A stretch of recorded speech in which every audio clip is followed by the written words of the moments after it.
आज तक रेडियो सुनता है सारा जहां।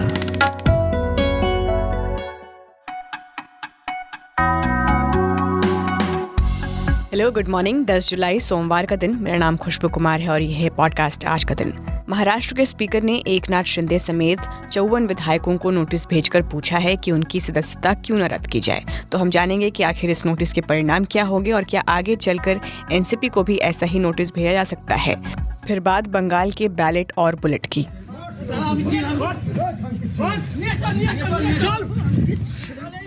पंचायत चुनाव हुआ, 15 लोगों की मौत हुई और अब दोबारा से चुनाव होंगे। तो चुनाव के दौरान क्या क्या हुआ और कहां पड़ेंगे दोबारा वोट और इससे क्या बदल जाएगा, सब बताएंगे आपको। और आखिर में बात करेंगे पाकिस्तान की, जिसने 5 अक्टूबर से भारत में शुरू हो रहे वर्ल्ड कप में शामिल ना होने की धमकी दी है। लेकिन सबसे पहले सुनते हैं 60 सेकंड्स हेडलाइंस शुभम तिवारी से। शुक्रिया खुशबू। पश्चिम बंगाल में करीब 700 बूथों पर आज फिर होगी वोटिंग। हिंसा के बाद चुनाव आयोग का फैसला, 8 जुलाई को चुनाव के दिन 15 लोग मारे गए। आज भी दिल्ली, पंजाब और हिमाचल में भारी बारिश का अलर्ट। हिमाचल के मंडी जिले में भारी बारिश के बाद 100 साल पुराना ब्रिज ढह गया। केंद्र के अध्यादेश पर सुप्रीम कोर्ट में आज होगी सुनवाई। पिछली सुनवाई में एलजी और केंद्र को नोटिस जारी किया गया था। दिल्ली सरकार ने ऑर्डिनेंस को असंवैधानिक बताया है। मणिपुर हिंसा पर सुप्रीम कोर्ट में आज सुनवाई। एक हफ्ते पहले मांगी थी स्टेटस रिपोर्ट। 3 मई से जारी हिंसा में अब तक 100 लोगों की कम से कम मौत। बिहार विधानमंडल का मानसून सत्र आज से होगा शुरू। वहीं मध्य प्रदेश विधानसभा का मानसून सत्र भी आज से। इन दोनों सदनों में कई घटनाक्रमों पर चर्चा के आसार। रक्षा मंत्री राजनाथ सिंह आज से मलेशिया की 2 दिवसीय आधिकारिक यात्रा पर। रक्षा सहयोग पर चर्चा की संभावना। और यूक्रेन, स्वीडन और रूस से बातचीत के लिए लिथुआनिया में मीटिंग करेंगे नाटो देश के नेता।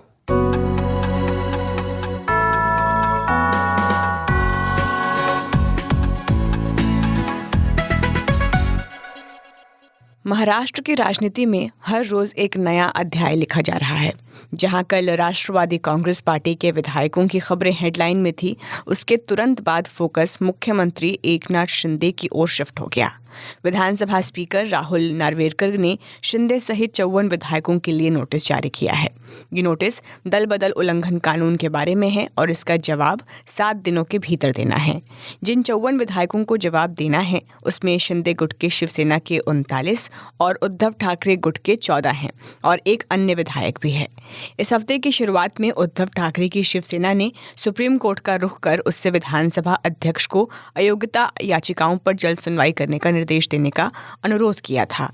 अब चूंकि ये मामला आगे बढ़ चुका है, नोटिस भी जारी कर दी गई है, तो हमने इसके बारीकियों और इसके परिणाम को समझने के लिए बात की मुंबई में मौजूद आज तक रेडियो रिपोर्टर ऋत्विक भालेकर से।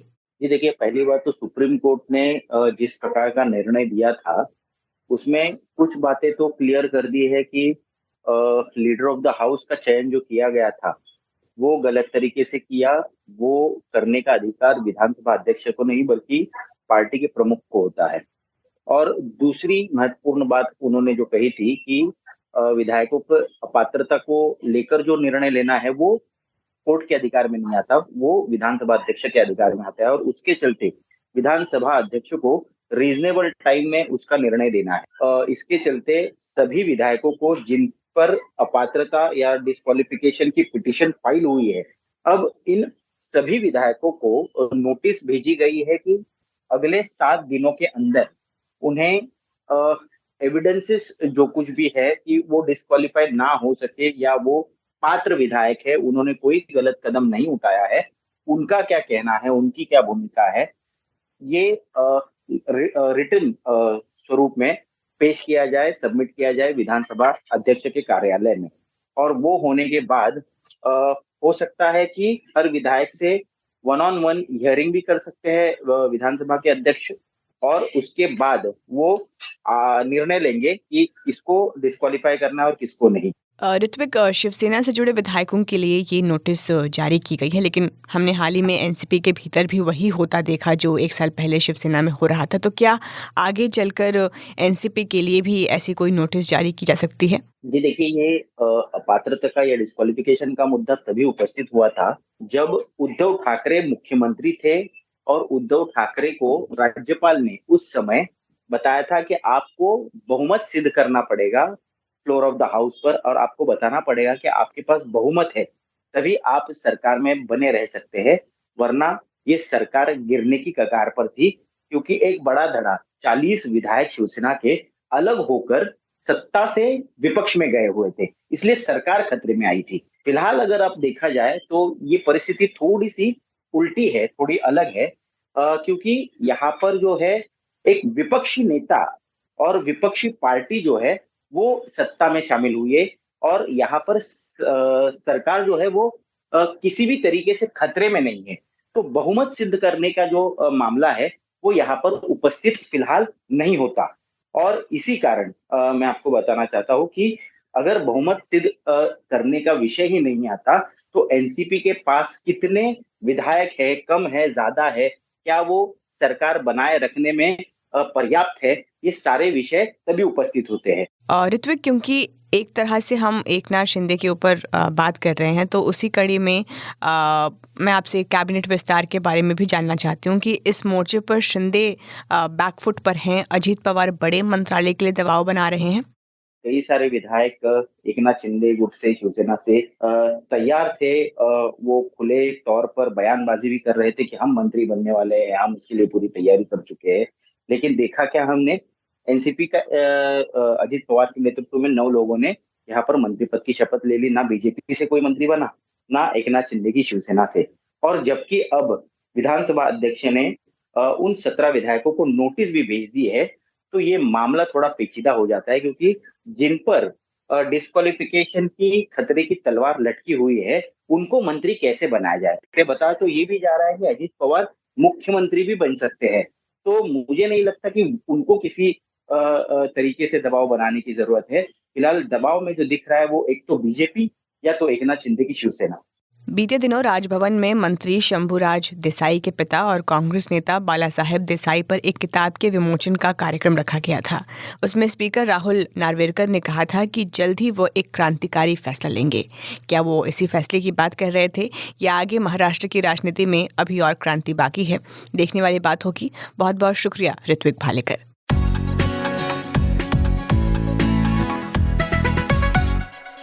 8 जुलाई को पंचायत चुनाव के दिन पश्चिम बंगाल एक बार फिर भीषण हिंसा की चपेट में रहा। राज्य के कई हिस्सों में हिंसा की वजह से पिछले 24 घंटों में 15 लोगों की मौत हो चुकी है। कई कार्यकर्ता घायल होकर अस्पताल में भर्ती हैं। कई जिलों से पोलिंग बूथों में तोड़फोड़, बैलेट पेपर में आग लगने जैसी घटनाएं सामने आई। मामले की गंभीरता को देख गृह मंत्री अमित शाह ने रिपोर्ट की मांग की। बंगाल के राज्यपाल सीवी आनंद कल शाम दिल्ली पहुंचे। कहा जा रहा है कि वो पंचायत चुनाव के दौरान हुई हिंसा की रिपोर्ट लेकर ही निकले थे।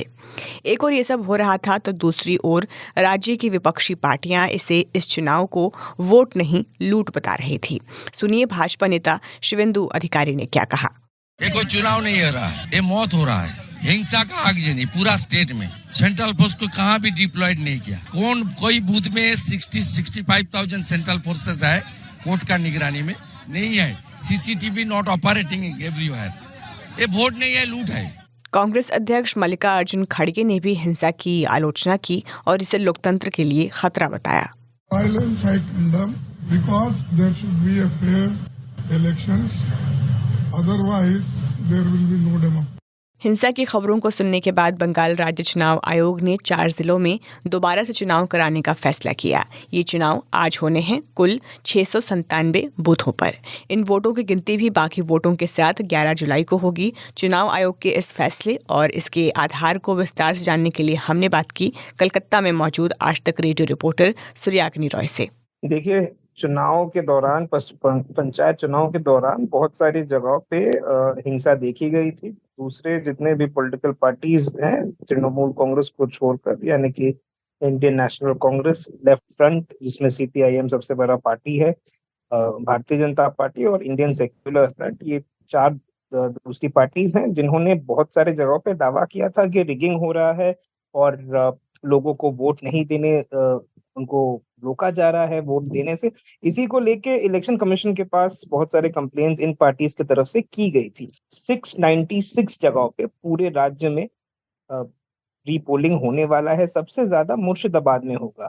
175 ऐसे बूथ्स हैं जहां पे रीपोलिंग होने वाला है, सिर्फ मुर्शिदाबाद में। बीजेपी के तरफ से ये भी दावा किया गया था कि रीपोलिंग किसी एक बूथ या 2 बूथ पे मत नहीं करना चाहिए, बल्कि पूरा ही पंचायत चुनाव जो है उसको फिर से एकदम फ्रेश हिसाब से उसको कर लेना चाहिए। ये रीपोलिंग कल ही क्यों, ये भी एक सवाल बनता है और उसका ये जवाब आता है कि क्योंकि तो 11 तारीख को काउंटिंग है और कमीशन की तरफ से, यानी कि स्टेट इलेक्शन कमीशन की तरफ से कोई भी ऐसा नोटिफिकेशन आया था नहीं जहां पे वोट की वोट की काउंटिंग का जो दिन है उसमें कोई एक्सटेंशन था या करने का वो लोग कोई सोच रहे थे। जी, और लगभग 700 बूथों पर दोबारा से चुनाव होने हैं, तो पंचायत चुनाव के लिहाज से ये संख्या कितनी बड़ी है और इसका पूरे चुनाव परिणाम पर क्या असर पड़ेगा? आपसे इसके गणित को थोड़ा समझना चाहेंगे। देखिए, अगर हम सिर्फ ग्राम पंचायत की सीटों के बारे में बात करें तो वो 63,000 के आसपास का एक फिगर है, सिर्फ ग्राम पंचायत। और पंचायत का चुनाव हमारे देश में 3 टियर सिस्टम बोला जाता है इसमें। जिला परिषद और ग्राम पंचायत एक साथ मिलकर ही 3 जगह पे लोग वोट अपना डालते हैं। और पंचायत समिति, ये तीनों का चुनाव एक ही साथ होता है। उसमें सबसे ज्यादा सीटें जो होती है वो ग्राम पंचायत की होती है। पश्चिम बंगाल में 63,000 के आसपास की एक संख्या है सिर्फ ग्राम पंचायत की। और टोटल अगर आप मिला ले ग्राम पंचायत, जिला परिषद और पंचायत समिति, इन सबको मिलाकर 73,000 का एक आंकड़ा बनता है। किसी भी जगह पे पूरे देश भर में, सिर्फ पश्चिम बंगाल नहीं, सीट ही है सिर्फ 63,000 के आसपास। तो बेर मिनिमम हर एक सीट के लिए अगर हर एक बूथ ही होता है तो उस हिसाब से अगर उस लॉजिक पे भी हम लोग चले तो 63,000 सीट बूथ ही होंगे। उसमें से अगर 696 में अगर पकड़ लूं 700 भी सीटों पे रीपोलिंग होता है, 1% के भी बहुत कम है ये रीपोलिंग का जो नंबर आ रहा है सामने।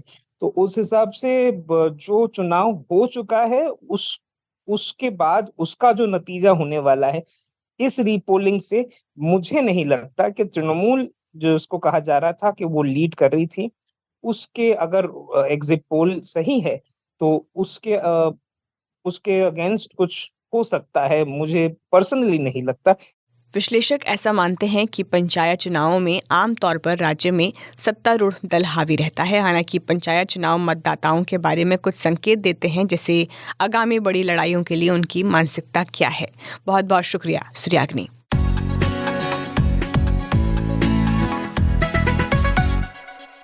और अब बढ़ते हैं आखिरी खबर की ओर।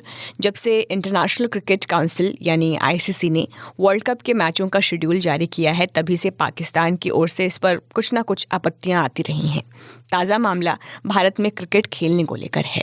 इस विवाद को समझने के लिए इसके बैकग्राउंड को समझना होगा। तो भारत के पाकिस्तान के साथ क्रिकेटिंग रिश्ता ख़त्म हुए अरसा हो चुका है। दोनों देश आईसीसी के टूर्नामेंट में ही एक दूसरे के सामने उतरते हैं। इस बार का एशिया कप पाकिस्तान में होना था, लेकिन भारत ने पाकिस्तान में मैच खेलने से मना कर दिया। अब इसी तर्ज पर पाकिस्तान के खेल मंत्री एहसान मज़ारी का कहना है कि उनकी टीम भी भारत में नहीं खेलेगी, उसके लिए हाइब्रिड वेन्यू बनाया जाए। मज़ारी ने कहा कि पाकिस्तान क्रिकेट बोर्ड उनके विभाग के अंदर आता है और ये उनकी निजी राय है कि भारत भी Asia cup match neutral venue पर खेलने की मांग को छोड़े, वरना वो भी वर्ल्ड कप में पाकिस्तान के मैच भारत के बजाय न्यूट्रल वेन्यू पर करने की मांग करेंगे। निजी ही सही, लेकिन पाकिस्तान के खेल मंत्री के इस बयान का इम्पोर्टेंस कितना है और क्या ये संभव है कि आईसीसी पाकिस्तान के लिए न्यूट्रल वेन्यू तैयार करे? इस सवाल को लेकर हम गए आज तक रेडियो के खेल पत्रकार राहुल रावत के पास। देखिए, पाकिस्तान से अगर आप पिछले कुछ महीने देख लीजिए तो अक्सर ये बयान आते रहते हैं। एक स्पोर्ट्स मिनिस्टर, क्योंकि जो पीसीबी है पाकिस्तान क्रिकेट बोर्ड, वो भी एक तरह से गवर्नमेंट और स्पोर्ट्स मिनिस्ट्री के अंडर आता है। तो ऐसा तो नहीं है कि बहुत हल्के में लिया जा सकता है, बट ये उन्होंने जो लफ्ज का इस्तेमाल किया था, उन्होंने कहा था कि अगर मेरी व्यक्तिगत राय मानी जाए या सोची जाए तो ये है कि हम लोग वर्ल्ड कप नहीं जाना चाहेंगे, हम अपनी टीम को वर्ल्ड कप नहीं भेजना चाहेंगे। तो और ये जो स्पोर्ट्स मिनिस्टर हैं वो शहबाज शरीफ, जो पाकिस्तान के वजीर आजम है, प्राइम मिनिस्टर है, उन्होंने एक कमेटी बनाई है जिसमें उनके स्पोर्ट्स मिनिस्टर भी उसका हिस्सा हैं। तो वो ओपिनियन जो है उनकी वो तो डेफिनेटली मैटर करती है एक हद तक। मेरे ख्याल से अब काफी देर हो चुकी है। एशिया कप का भी स्केड्यूल आया नहीं है। बस फिलहाल उनका जो कहना है वो ये है कि अगर भारत पाकिस्तान नहीं आता है एशिया कप के लिए तो हम भी वर्ल्ड कप जो है छोड़ना चाहेंगे, हम भी हिंदुस्तान नहीं जाना चाहेंगे। ये जो पहली बार ये बयान आया था वो उनके तब पीसीबी चेयरमैन थे, उन्होंने ये बयान दिया था और मैंने उनका एक इंटरव्यू किया था उस वक्त, और उन्होंने सबसे पहले वहीं पे ये बात कही थी कि मैं हाइब्रिड मॉडल प्रपोज करता हूं, और वो हाइब्रिड मॉडल एक्सेप्ट भी हो गया था। और अब की 4 मैचेस पाकिस्तान में होंगे, इंडिया ट्रैवल नहीं करेगा, उसके बाद वो पूरा का पूरा टूर्नामेंट श्रीलंका चला जाएगा, बाकी के 9 मैचेस जो हैं वो वहां खेले जाएंगे। जब हाइब्रिड मॉडल भी प्रपोज किया था नजम सेठी साहब ने, तो तब भी उन्होंने कहा था कि अगर ये हाइब्रिड मॉडल एक्सेप्ट हो भी जाता है तब भी हम हिंदुस्तान वर्ल्ड कप के लिए नहीं जाएंगे। क्योंकि हम ये डिमांड करेंगे, क्योंकि पाकिस्तान नहीं आया, पाकिस्तान में इंडिया ने खेलने से मना कर दिया, तो हम भी मना कर देंगे। और यूजुअली देखिए आपके 2 रीजंस हो सकते हैं, 2 वजहें हो सकती हैं जिसके वजह से आप ये सब डिमांड्स कर सकते हैं। सिक्योरिटी रीजन हो सकता है, दूसरा जो है वो आपके डिप्लोमेटिक रीजंस हो सकते हैं, या फिर आप पॉलिटिकल रीजंस हो सकते हैं जो पाकिस्तान कह रहा है, करने की कोशिश कर रहा है। क्या वो फोरफीट करना अफोर्ड कर सकते हैं? मुझे नहीं लगता। जी, और अगर ये मान लें कि पाकिस्तान वर्ल्ड कप का बॉयकॉट करता है तो ऐसे में आईसीसी की जिम्मेदारी क्या बनती है? आईसीसी इंडिया से ज्यादा, इंडिया को तो नुकसान है ही है, बीसीसीआई को नुकसान तो है ही, आईसीसी को ज्यादा नुकसान होगा इस अगर पाकिस्तान नहीं आता है। क्योंकि आईसीसी को रेवेन्यू जो है आईसीसी का उस इंडिया पाकिस्तान के उस मैच से, पाकिस्तान के मैचेस में रेवेन्यू जो है आईसीसी बहुत ज्यादा एक्सपेक्ट कर रही होगी, और इंडिया पाकिस्तान का स्पेशली जो मैच है उसके लिए आप मान के चलिए कि वो तो 20-30% तो आपका रेवेन्यू सिर्फ उस मैच पे ही डिपेंड करता होगा आपके। आईसीसी जैसे आपने कहा सैंक्शंस बिल्कुल लगा सकती है, और अगर पाकिस्तान कोई वाजिब कोई वजह ना दे पाए बॉयकॉट करने के लिए। बहुत बहुत शुक्रिया राहुल रावत।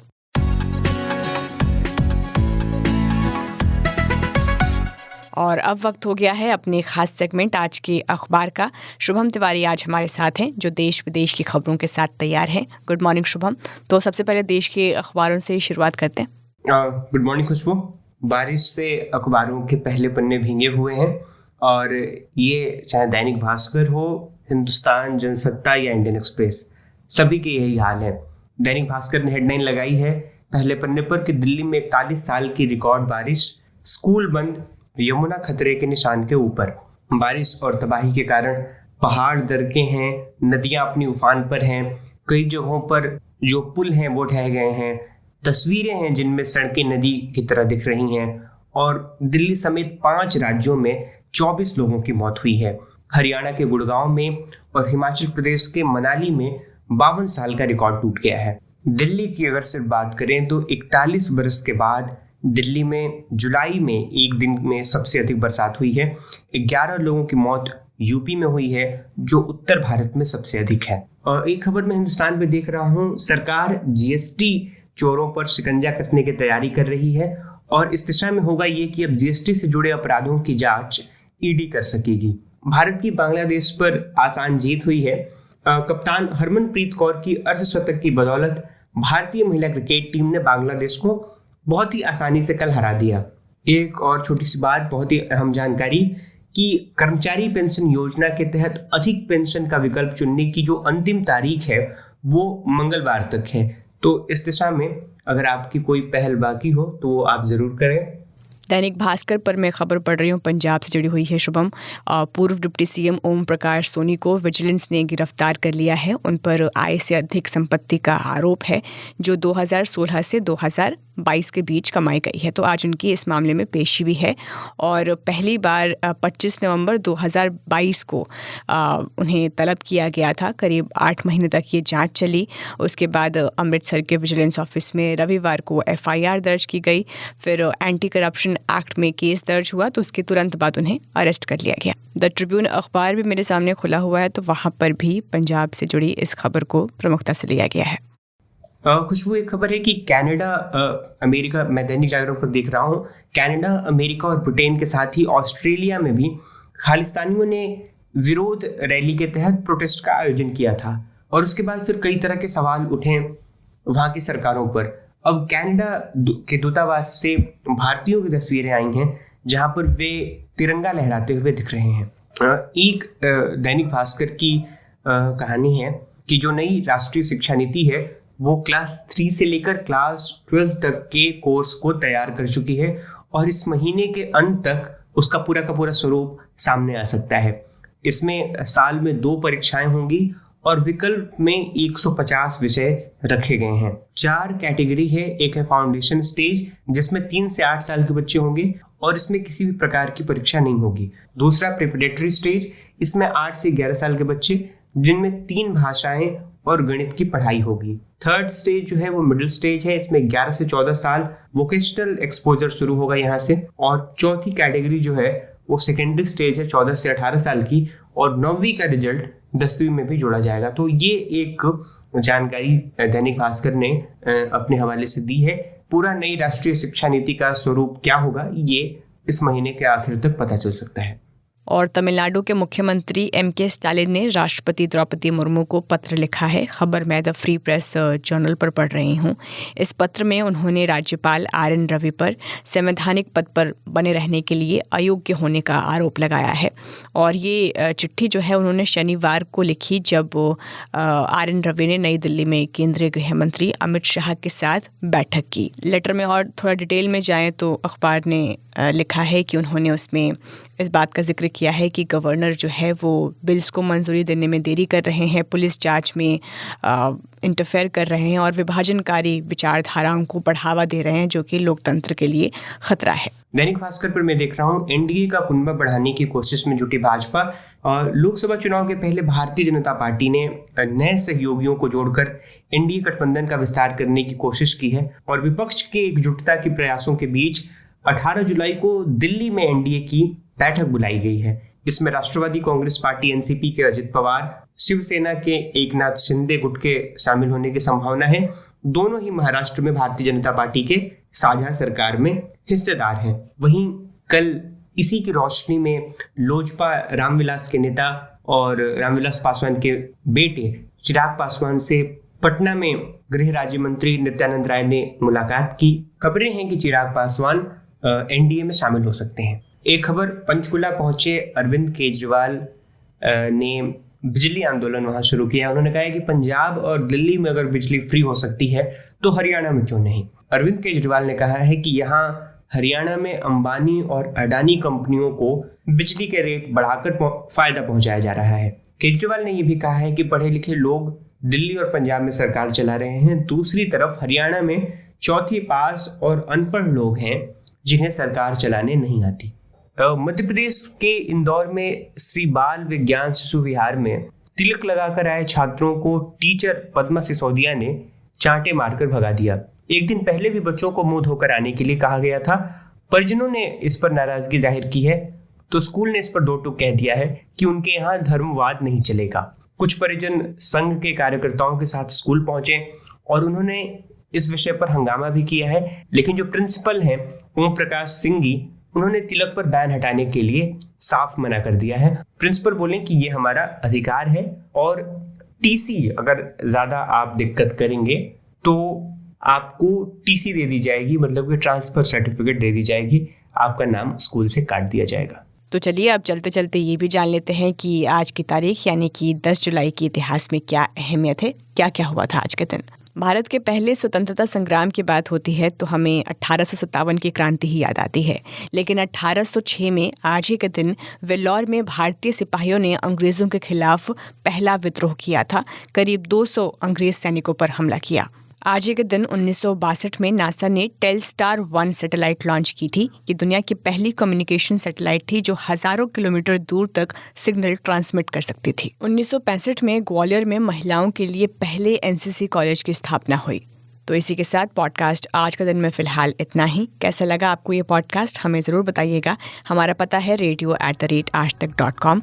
आज इस पॉडकास्ट को प्रोड्यूस किया है कुंदन कुमार ने, साउंड डिज़ाइन नितिन रावत का है। खुशबू कुमार के साथ थे आप। इसके बाद आपसे 10 बजे के न्यूज़ बुलेटिन में होगी मुलाकात। तब तक के लिए नमस्कार।